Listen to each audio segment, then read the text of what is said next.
a lot of times people will say to us, I trust no one else for my fillers. I will go to no one else. But like Botox, like anyone can do, right? And I'm always like, well, I would really encourage you to think about what are the long-term effects of Botox, because, for example, I was at a dinner and this gentleman, a friend actually, was like, oh yeah, I just got Botox, like doesn't it look so amazing?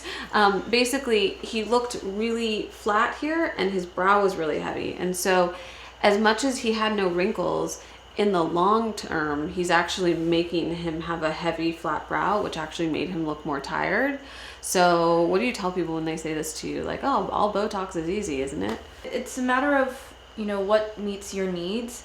There's the wrinkles route and there's the lifted route that can be, we can diagnose for the long run. One thing I always think about with Botox is like, just because I treat a muscle, what is going to happen to the patient later? As a clinician, I'm supposed to be helping people, not pushing them into needing something else later, like a surgery. So, especially for males tend to have heavy brows, the hooded lid. I really encourage males to go the direction of having forehead movement, not looking too smooth, and maybe actually putting filler in those lines. You just need to think about what are the long-term effects. Yeah. And how will the muscles overcompensate over time? Yeah, how will I look from this in 10 years? And that's basically what I think about, what my team of providers thinks about every time we give a treatment, whether it be filler, whether it be Botox. But Botox especially, I've seen Botox have some really unfortunate, like long-term effects on how people look. Here. Like there, right? Yeah. So sometimes like the classic crow's feet Botox, you'll have no lines here and then you'll have a lot of lines here over time. That's like the classic woman style. Or I see this a lot, and this one really bums me out because I can make this better. However, I can never fully correct it. If someone starts with me early, I can. But basically, the middle brow gets dropped, and then the brow gets very peaky.